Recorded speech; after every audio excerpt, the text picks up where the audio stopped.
In this video, we will be replacing the differential output yoke on the Traxxas Stampede 2-wheel drive. The tools needed for this replacement are a 4-way wrench, 1.5mm Allen wrench, needle nose pliers, flathead screwdriver, and 2.5mm Allen wrench.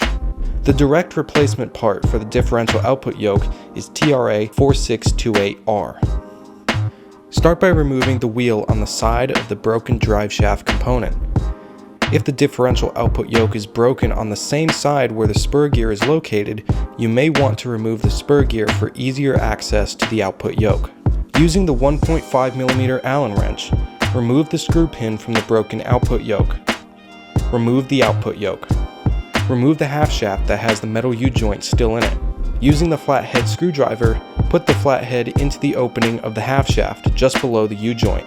Take the new output yoke and push one of the yoke ears over one side of the U-joint. Using the 2.5mm Allen wrench against the flathead screwdriver, pull the other yoke ear over the other side of the U-joint. Since the new output yokes aren't pre-threaded, it's easier to thread the screw hole before reinstalling the half shaft assembly. Slide the half shaft back into place.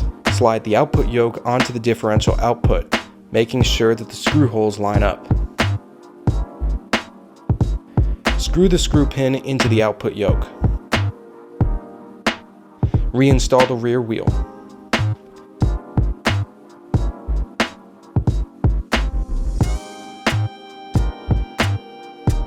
If you found this video helpful, consider liking and subscribing. Until next time, thanks for watching.